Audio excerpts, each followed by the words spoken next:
Olá, sétimo ano! Agora nesse vídeo eu vou terminar a explicação da unidade 2, que está na página 303. Lá no começo nós estávamos falando sobre energia, agora vamos falar sobre trabalho, tá? Ao longo dos anos, assim, o ser humano, ele vem sempre melhorando as máquinas, né? De acordo com as suas necessidades, para elas ficarem sempre melhores, tá?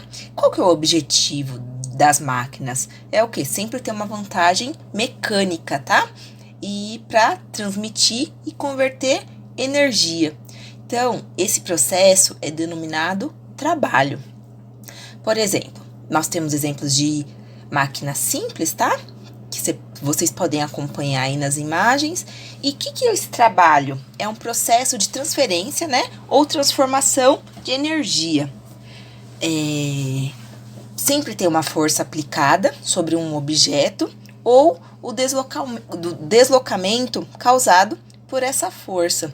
Como nós podemos verificar aí, ó, a mulher empurrando o carrinho do bebê. Ela tá exercendo o quê, ó? Uma forma de trabalho, porque ela tá indo para uma direção, né? Que no caso seria para frente. Então, tem um deslocamento nas rodas, no equipamento. Então, é um trabalho, tá?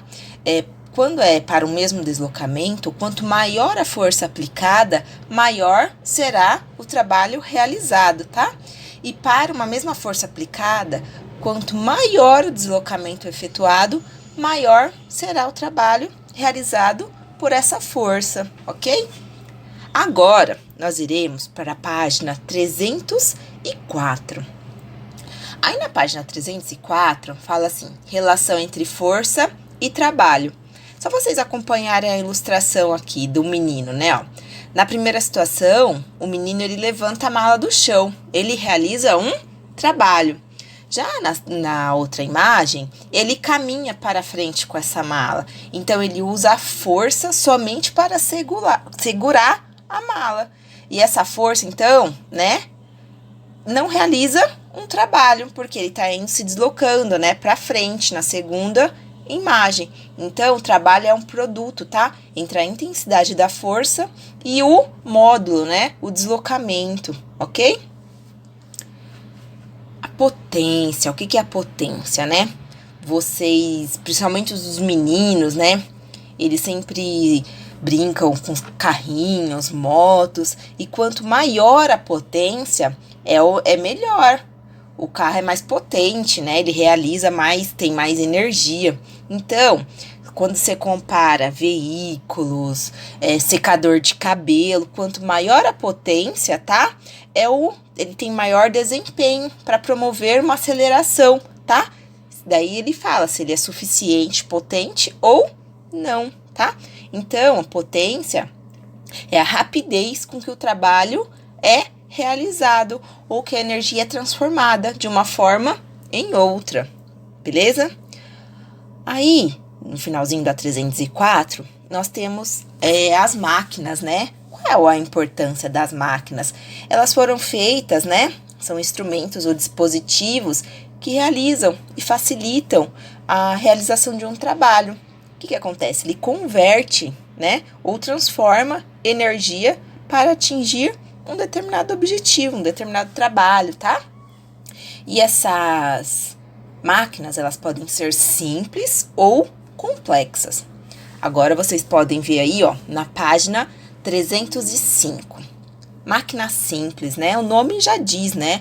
Elas são máquinas que modificam e transmitem ação de uma força para a realização de algum movimento, simples ou complexo. O objetivo é garantir vantagem mecânica para realizar alguma tarefa. Vocês podem ter o que são considerados essas máquinas simples, né? Cordas, rodas, planos inclinados, ok? E já as máquinas complexas, elas têm combinação de duas ou mais máquinas simples, tá? Para facilitar um trabalho. Uma máquina complexa é o caso da bicicleta, né? Ela tem duas rodas, o motor de um automóvel tem várias peças. Então, é o quê? Para melhorar o trabalho, ok? computador, né? Não é uma peça única, são várias peças para melhorar, ok? Aí, no finalzinho ainda da 305, nós temos um exemplo, né, de um plano inclinado. O que é esse plano inclinado? Vocês já viram isso em história, né? As pirâmides do Egito são muito famosas, né? Mas naquela época não tinha caminhão, não tinha guindaste, né? E essas pedras, elas chegavam a pesar até 15 toneladas. Então, o que tinha naquela época era força humana, né?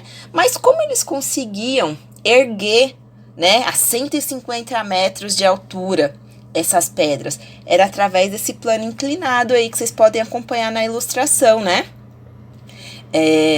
Esses blocos, eles eram levados através desse plano inclinado, tá? E para construir essas pirâmides, foram usados 2 milhões de blocos, né? Então, e além de ser pesadas, né, foram em grandes quantidades. Aí lá no final, lá no fundo da imagem, tem os homens, né, fazendo a força para transportar essas pedras e o plano inclinado, ó, como que era feito para chegar até o topo, ok? Daí tem aqui no finalzinho da página 305 a imagem dessa pirâmide lá no Egito, tá? Ela é muito famosa. E agora, vocês vão lá na página 306. Tem um exemplo de uma rampa, né? Para que essa rampa ela serve? Ela auxilia, ela é necessário para quê? Ó, você aplica uma força aplicada para mover um corpo, é menor do que seria necessário se esse corpo, se esse objeto, né, fosse empurrado sem um auxílio. Para quê? Para ela melhorar o deslocamento, ok? Então, para utilizar menos força para deslocar no caso aí, é uma rampa de cadeirante, né? Para melhorar o acesso, ok?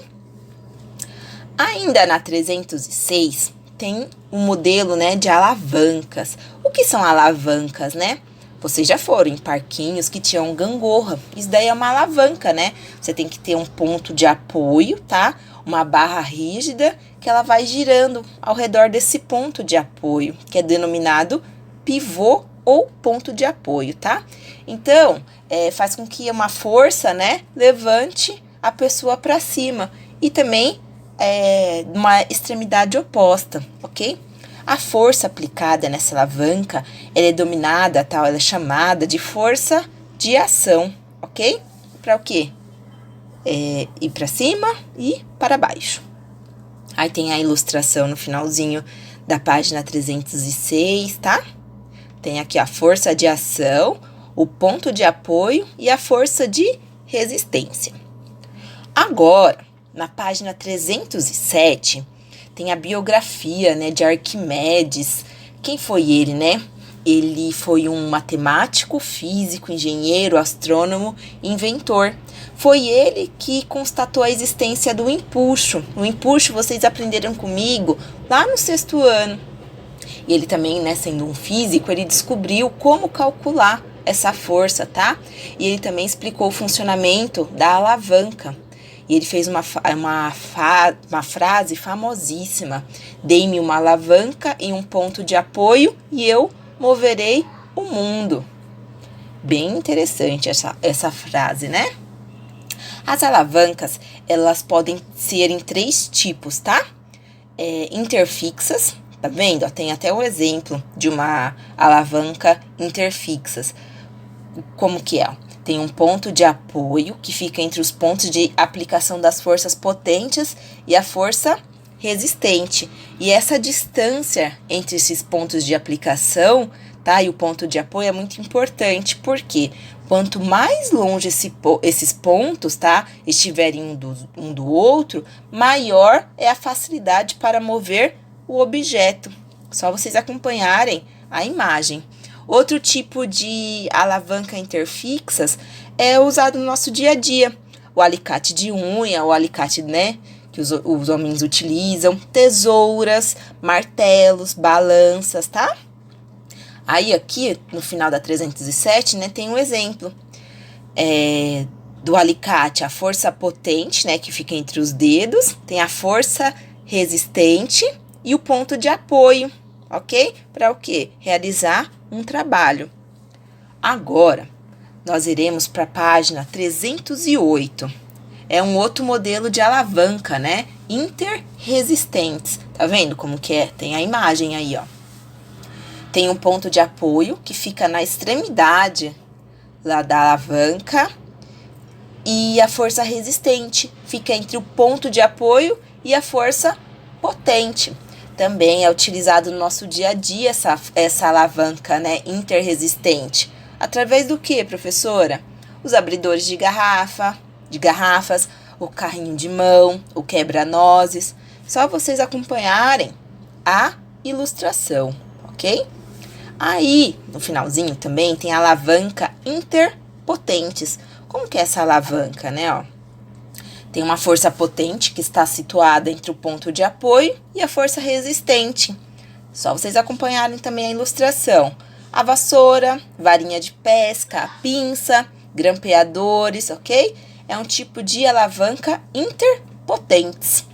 Agora, nós iremos para a página 310. Essa página 310 aqui, nós podemos, né? Algumas pessoas conhecem. São os tipos de roldanas ou polias. O que é isso, né? Eles são equipamentos constituídos por rodas, ok? Lá na antiguidade, usava muito para o deslocamento de pessoas ou de cargas. Para quê? Porque diminui a força de atrito com o solo. O que tem nessas roldanas, né? São rodas que apresentam um sulco ao longo do seu comprimento, onde acoplada, né, colocada uma corda, cabos de aço, elas levantam os objetos e deslocam até certa altura. Elas podem ser fixas ou móveis, ok? As fixas tem a imagem aí, ó, de um homem, né, levantando um trabalho, né, para o quê? Facilitar o trabalho dele. E as roldanas móveis. Móveis por quê? Porque elas se movimentam, ok? Também é para melhorar o quê? O trabalho. Aí tem um exemplo, né? A força necessária para levantar a carga é menor do que o seu peso, tá vendo? É só vocês acompanharem, ó. Essa na imagem, no final da página 310. Agora, na 311, tem um outro exemplo, né? São as máquinas complexas. É aquilo que a professora explicou lá no comecinho. Qual que é a finalidade, né? Desses motores de automóveis? Para que tem que ter um motor, né? Ele transmite força e movimentos, tá? No caso, tem a correia aí. O que ela faz? Ela roda, né? Ela é utilizada para que todas as polias acopladas funcionem com a mesma velocidade. É o caso que é utilizado em automóveis, ok? Acoplada, o que é acoplada? Ligada, tá? Correia é uma tira estreita, é feita de um material bem resistente, tá? Para melhorar o movimento. Senão, né? Os carros não aguentariam andar tanto, né? Aí, tem um outro assunto que vocês já viram lá em história, ou vocês ainda vão aprender, tá? Fala sobre a revolução das máquinas térmicas e o desenvolvimento industrial, aí ainda na página 311. Lá no século XVIII, foram desenvolvidas máquinas térmicas. Para quê? Eram instrumentos que transformavam energia térmica em energia mecânica, tá? Para o quê? Essas máquinas, elas foram usadas para substituir a força muscular humana, até a força de animais, né? Na realização de tarefas. Com o quê? A extração de carvão em minas, tá? Aí foi usado muito durante a Revolução Industrial, alimentando essas máquinas com carvão, até para aquecimento de casas, tá? Naqueles países frios, né, da Europa, ok? E foi um grande marco, assim, para a época. Aí, no final da 311, nós temos um exemplo de máquina a vapor, tá? Ela operava em ciclos, ela convertia, né, energia térmica proveniente, né, da queima de algum combustível em energia de movimento para realizar um determinado objetivo, ou mover algo, ou suspender uma carga, ok? E tem a primeira máquina a vapor, Ela foi construída lá no século I, foi pelo matemático grego Herón de Alexandria, ok? Ela ficou conhecida como a Eolípila, também conhecida como máquina de Herón ou máquina térmica de Herón, ok? Ela era uma esfera, né, em forma de bola, tá? Metálica oca, ela tinha pequenos tubos para saída do vapor e era preenchida com água quente por baixo e o vapor ela saía pelos tubos. Então, através disso também, ele queria provar a existência de uma pressão do ar sobre os corpos, ok? Agora, nós iremos para a página 312. Tenho outros exemplos também, né, de modelos de máquinas que elas foram melhorando com o tempo, tá? Aí teve o inventor, o modelo de Denis Papin, tá? Que foi um físico francês. Ele foi o inventor da marmita de Papin. Qual que era o objetivo, né? Aquecer a água a temperatura muito alta, no ponto de ebulição. Ele foi um precursor das autoclaves, também conhecidos como panelas de pressão.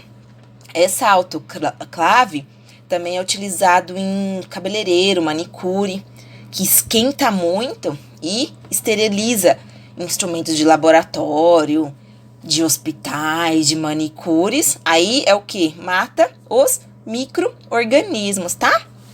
Aí, ó, tem o modelo dessa máquina de vapor também, que foi pelo inglês Thomas Newcomen, ele foi o primeiro inventor, tá, da máquina a vapor, e naquela época era muito bom porque atendia as necessidades econômicas da época, tá? Qual que era o papel, ó? Esse modelo dessa máquina, ela tinha um papel de bombear água de lençóis subterrâneos, abaixo do solo, da superfície, tá? E os mineradores, o que eles faziam? Eles encontravam carvão, tá? Para escavação de minas de carvão, para não ficar com muita água. Então, ele fez esse modelo de máquina. É só vocês acompanharem o modelo, ó.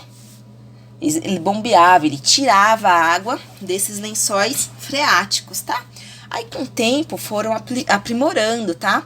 Teve o James Watt, que foi um engenheiro britânico, ele melhorou no trabalho nas minas, né? Porque as pessoas utilizavam muito carvão naquela época, tá? Diminuindo o tempo de drenagem da água, então ela ficou bem mais rápida, ok? Aí tem o modelo das máquinas aqui no final da página, tá bem explicado aqui. Agora, nós vamos para a página 313, que fala sobre o primeiro veículo a vapor. Foi lá em 1770, por um engenheiro francês, Joseph Cugnot. Ele construiu um veículo, né, a roda, tá vendo, ó? Funcionava a vapor, tá? Ficou conhecido como o Fardier. Também ele foi o primeiro, através desse veículo, foi o primeiro acidente de automóvel no mundo, porque ele bateu em uma parede de tijolos depois de um ano. Aí, ó, também no final da página, tem o que? Os refrigeradores. Nós conhecemos os refrigeradores, né? O que é esse refrigerador, né? É uma máquina de vapor que transformava a energia térmica em energia mecânica, utilizando vapor para mover o motor. Aí, o mesmo princípio de transformação de energia empregado nessas máquinas foi utilizado para o que? Os refrigeradores, que nós temos na nossa casa, né? Que transforma a energia térmica, né? A energia elétrica. Para quê? Nós temos essa geladeira. Ela comprime o gás refrigerante, né? Aí o que acontece? Uma troca de calor com o interior. Por quê? Ó, os refrigeradores, eles são capazes de utilizar a energia de movimento do motor para o quê? Promove a circulação do gás nas suas tubulações. Aí o ar dentro da geladeira, ele fica o quê? Resfriado. É só vocês acompanharem. Aí no finalzinho da página 313 tem um esquema de funcionamento de um refrigerador. Aí do ladinho também tem o mundo digital, né? Confira um pouco mais sobre as máquinas térmicas e a revolução industrial. Vocês podem colocar aí no celular de vocês, no QR Code, e ver mais sobre essas máquinas, ok? Agora, nós iremos para a página 314. Vocês sabem, né, que a professora gosta muito de falar sobre sustentabilidade, o meio ambiente. A utilização fala assim, ó, os impactos do desenvolvimento tecnológico no meio ambiente. Nós sabemos, né, que são muitas pessoas no mundo, a revolução industrial, a emissão de gases, o avanço tecnológico, o que ele ocasiona, né? Ele promove muito o acúmulo de lixo eletrônico. Então, o que fala nesse texto? Que nós temos que ter o quê? Consumo consciente, tá? Das energias não renováveis, o governo também tem que ajudar, né? Nesse caso da sustentabilidade, para preservar os recursos. E, infelizmente, esse desenvolvimento tecnológico, ele pode prejudicar o meio ambiente, né? Lembra que a gente começou a falar sobre as mudanças climáticas, os danos que ocorrem, né, no aquecimento global, a extinção de aves, de plantas, de doenças, né? Porque sofrem mudanças. Então, o que nós temos que fazer, né? Quais são os efeitos dessa tecnologia no meio ambiente, né? Tem o aumento de viagens que não são necessárias, o consumo excessivo de energia devido, né, aos trabalhos, à educação, televisões, computadores, né?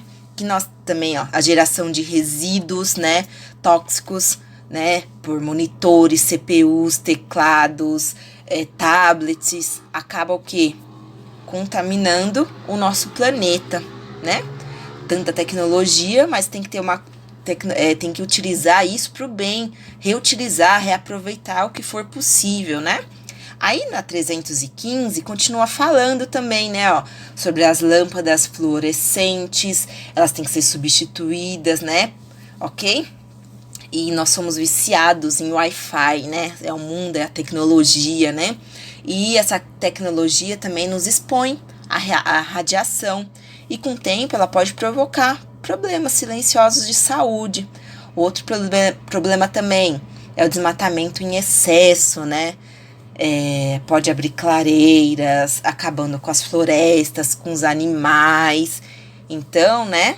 Nós temos que reduzir, né? Fala aqui no finalzinho da página 315, consumo vezes o meio ambiente. O que acontece? Nós consumimos muito, né? Desde comidas a muitas bugigangas, coisas que nós não precisamos. O que acontece?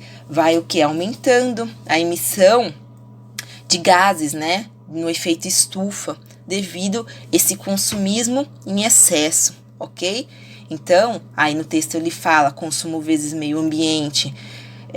Esses impactos ambientais são provenientes do consumo das famílias. Então, o que a gente tem que fazer? A mudança dos hábitos, né? Para o quê? O meio ambiente ele não sofrer sempre, diminuir a quantidade de lixo, sacolas reutilizáveis, todos esses bens, essas pequenas atitudes que melhoram o meio ambiente. Ok? Banhos rápidos, lavar a roupa, não gastar tanta energia desnecessária, ok? Para o quê? Para ajudar o nosso planeta, né? Porque com essas atitudes, o quê? O nosso planeta agradece, ok? Por enquanto, é isso. Qualquer dúvida, vocês podem me chamar, que a professora ajuda. Tchau, tchau!